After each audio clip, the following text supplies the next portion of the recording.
नमस्कार, मैं सचिन दीक्षित। आप देख रहे हैं एशियन न्यूज। चुनावी माहौल क्या है कि इस विशेष कार्यक्रम में आप सभी का स्वागत है। आइए जानते हैं कि अभी वर्तमान में चुनाव का माहौल कैसा है और अभी लोग क्या सोच रहे हैं। जनता के बीच में चर्चा किस बात की है और चर्चा अगर किसी बात की है तो उसके पीछे का कारण क्या है। आइए समझते हैं विस्तार से। इन दिनों चर्चा है गठबंधन की। गठबंधन आखिर कौन सी पार्टी किस पार्टी के साथ कितनी सीटों के आधार पर करती है, किन शर्तों के आधार पर करती है और किस प्रकार के दबाव के आधार पर करती है। हालांकि दबाव और शर्त ये जानने में आम जनता का ज्यादा इंटरेस्ट नहीं है। वो सिर्फ ये जानना चाहती है कि जो गठबंधन में आने वाली पार्टी है वो कौन सी है और उस पार्टी ने कितनी सीटें ली है। इनमें से महायुति के साथ में जहां राष्ट्रवादी कांग्रेस पार्टी और शिवसेना गठबंधन में आने की पूरी तरह उतावली है और इस तैयारी भी कर चुकी है। सबसे पहले बात हम करते हैं महायुति में शिवसेना की। तो शिवसेना जहां नगराध्यक्ष और नगर पालिका के चुनाव आने के रिजल्ट आने से पहले 15, 20, 25 तक मान सकती थी, लेकिन धीरे धीरे उनके अंदर की महत्वाकांक्षा तब प्रबल हो गई और प्रबल के साथ जिद्दी तब हो गई जब 21 तारीख के नतीजे सामने आ गए। तब शिवसेना ने साफ तौर पर कह दिया कि 35 के अधिक सीटें यानी 40 से 42 सीटें चाहिए। इस बात पर पेच फंस चुका था। इस बात पर गहन चर्चा हुई। बड़ा भाई छोटा भाई का हवाला दिया गया, नाते रिश्तेदारी और भावनिक बातें की गई, लेकिन इस बीच में ये सब काम नहीं आया। एकनाथ शिंदे के विवानता में आने के बाद लगातार उन्होंने अपनी ताकत बढ़ती बताई और उन्हें कहा कि जमीनी स्तर पर धनुष बाण के निशान के आधार पर मराठी वोट बैंक उनके पास ठीक ठाक है। ऐसे में उन्हें सीट करीबन 40 से 42 दी जाए। भारतीय जनता पार्टी के लिए यह अत्यंत मुश्किल भरा दांव है, क्योंकि उनके पास पहले से ही 115 सीटों पर प्रबल दावेदार हैं और उसकी संख्या भी ठीक ठाक है। ऐसे में उन प्रबल दावेदारों के ऊपर मुहर लगाना उनके लिए सबसे बड़ी मशक्कत का काम है। उसमें 35 सीट से 40 सीट या 40 या 42 सीट के बीच में अगर शिवसेना ले लेती है तो भारतीय जनता पार्टी के सामने उनके अपने कार्यकर्ताओं को समझाना, रिझाना, बताना बहुत मुश्किल हो जाएगा। ऐसे में गठबंधन की चर्चा शहर में है, लेकिन अभी गठबंधन पर कई सारे दांव पेच फंसे हुए हैं। आगे आने वाले समय में क्या कुछ होगा, लेकिन जल्द होगा। इस गठबंधन की चर्चा शहर में बहुत ज्यादा है। वहीं दूसरी तरफ बहुजन विकास आघाड़ी के साथ शिवसेना, मनसे और कांग्रेस गठबंधन करने की तैयारी कर चुकी थी, लेकिन हाल फिलहाल में बहुजन विकास आघाड़ी ने बहुत सारी चीजें देखते हुए, समीकरणों को बिठाते हुए उद्धव बाला साहब ठाकरे के दल से निवेदन किया था कि आप हमारे चिन्ह पर ही चुनाव लड़ें तो बात बन सकती है, लेकिन इस बात पर सहमति नहीं बन पाई। अभी भी खींचातानी जारी है, लेकिन कांग्रेस मान चुकी है। कांग्रेस पार्टी के साथ में प्रमुख शर्तों के आधार पर, यानी उत्तर भारतीय,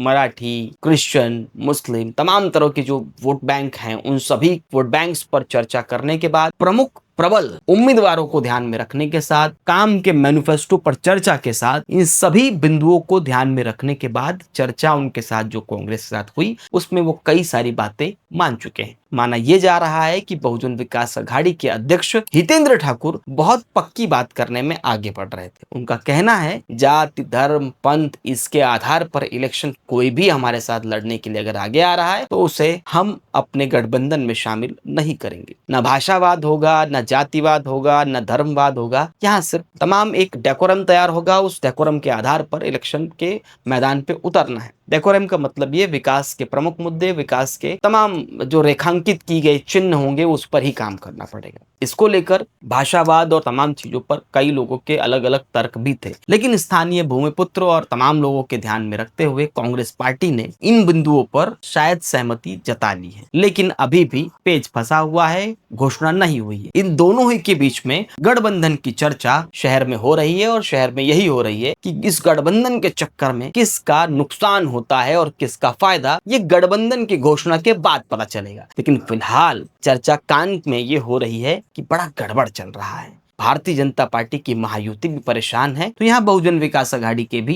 गठबंधन में परेशानी चल रही है, यानी दोनों ही लोग गठबंधन को लेकर चिंतित हैं। तो वहीं दूसरी एक चर्चा और है। बीते दिनों 2 वीडियो खासे वायरल हुए। एक वीडियो जो उन्होंने भावनात्मक तरीके से साफ तौर पे कहा, जिनको हमने 35-40 वर्ष पाला पोसा, बड़ा किया, पद दिया, प्रतिष्ठा दिया, मंच दिया, माला दिया, लेकिन वो अब हमें छोड़कर किसी और के पास चले गए। हमारे साथ इस तरह की यात्रा तय करने के बाद हमारे नहीं हुए तो किसी के नहीं हो सकते। इसी के साथ उनकी शक्ल पर, उनके चेहरे पर साफ तौर पर भावनात्मक बॉडी लैंग्वेज नजर आ रहा था। कई लोगों को ऐसा नजर आ रहा था कि हितेंद्र ठाकुर भावनात्मक तरीके से ये बात कह रहे हैं। तो ये वीडियो खासा वायरल हुआ और वायरल होने के बाद लोगों में इसकी चर्चा काफी बनी हुई है। जो इससे पहले भी मैंने चर्चा में कहा था कि हितेंद्र ठाकुर को या हितेंद्र ठाकुर की पार्टी को समाप्त करने की रणनीति भाजपा तैयार कर रही है। तो ऐसे में ये वीडियो कहीं न कहीं भावनात्मक तरीके से लोगों के बीच पहुंचा और उसकी चर्चा बहुत हो रही है। वहीं दूसरी एक वीडियो और हितेंद्र ठाकुर की वायरल हुई, जिसमें उन्होंने कहा कि हर एक समुदाय को मैं साथ लेकर चलना चाहता हूं, चाहे वो हिंदू हो, मुस्लिम हो, क्रिश्चियन हो, सिख हो, ईसाई हो। इस तरह के तमाम उन्होंने उत्तर भारतीय, दलित, तमाम लोगों का जिक्र किया। उन्होंने कहा कि हम इस सबको साथ लेकर चलना चाहते हैं, मेरे पास किसी का भेदभाव होता नहीं है। इस बात का भी उन्होंने जिक्र किया। लेकिन ये वायरल क्यों हुआ? ये वायरल इसलिए हुआ कि शहर में एक वर्ष के कार्यकाल में या बीते वर्षों में या इस बीते वर्षों में 2025 में खासकर धर्मवाद, जातिवाद, भाषावाद, इस तरह के तस्वीरें दिखाई दी। तो उस पर ही लगभग इनडायरेक्टली कहना था कि मैं वो सब नहीं पसंद करता, लेकिन ये पसंद करता हूं जो उस वीडियो में कह रहे थे। वो वीडियो कैसा वायरल हुआ, लोगों ने सुना। एक बार आप भी सुन लीजिए। एक ही पार्टी है कि आज तक भेदभाव नहीं किया, लेकिन मेरे को सभी समाज का देखना पड़ेगा। वो मराठी होगा, उत्तर भारतीय होगा, बिहारी होगा, गुजराती होगा, राजस्थानी होगा, साउथ वाला होगा, मुस्लिम होगा, क्रिश्चियन होगा।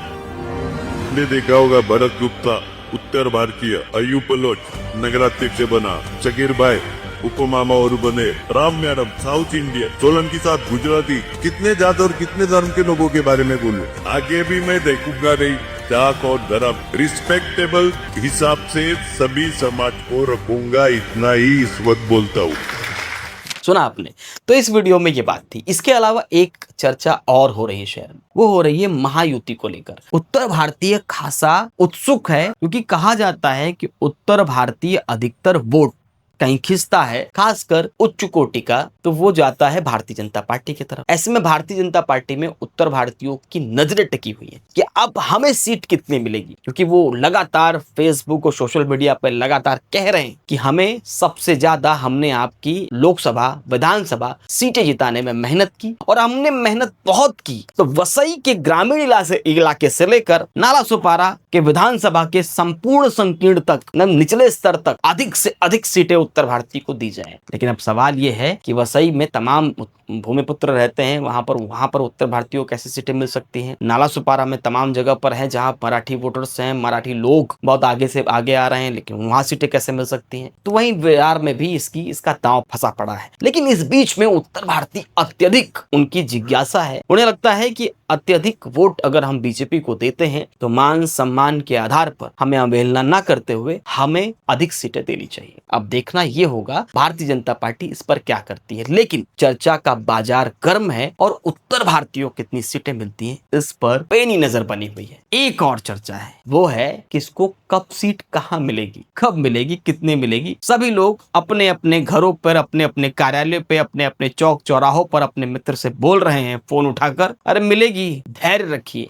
मिलेगी तो बताएंगे ना, सोशल मीडिया पे आएगा ना, अरे मालूम पड़ जाएगा 24 घंटे के अंदर, 48 घंटे में तो आ ही जाएगा, कुछ घंटों में हमें मालूम पड़ गया। कुछ लोगों ने तो ये भी कह दिया है कि हमारा कंफर्म है, ऊपर से कंफर्म है, जिले से कंफर्म है। तो विधायक जी ने तो हाँ ही बोल दिया है। इस तरह की तमाम चर्चाओं के बीच में फिलहाल जनता सब कुछ देख रही है और देख रही है कि उनका उम्मीदवार कौन सा होगा, गठबंधन कैसा होगा, भावनिक जो वीडियो घुमा उसका असर क्या होगा। आने वाले समय में इन सब चर्चाओं के बीच में आगे क्या कुछ होगा, इसका भी इंतजार है। आज की चर्चा में यही चल रहा है शहर में, आगे चर्चा क्या होगी वो भी हम आपको बताएंगे। आज के लिए इतना ही, धन्यवाद।